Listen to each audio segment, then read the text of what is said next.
کچھ لوگ عبادت صرف اس لیے کرتے ہیں کہ انہیں دنیا کے فائدے ملیں۔ ان کی دعا اگر پوری ہو جائے تو خوش ہو کر کہتے ہیں دیکھو ہماری عبادت کا اثر ہے، ہماری دعا سے سب کام بن گئے۔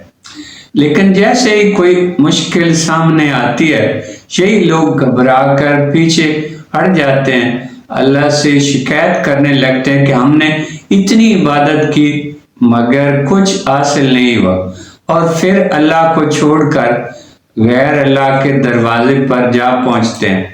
یہ بھول جاتے ہیں کہ اصل عبادت فائدے کے لیے نہیں بلکہ اللہ سے تعلق کے لیے ہوتی ہے۔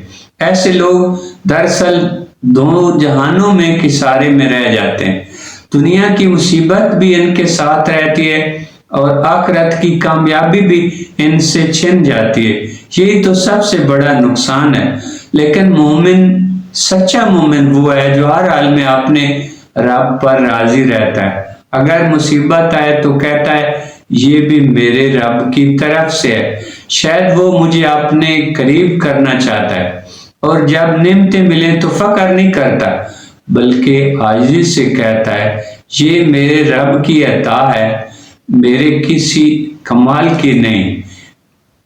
ایسے ایمان والے وہ ہیں جنہیں اللہ پاک آخرت کے ان باغات میں جگہ دے گا جہاں سبزہ کبھی سوکھتا نہیں، پھول ہمیشہ مہکتے رہتے ہیں اور نہریں ہمیشہ بہتی رہتی ہیں۔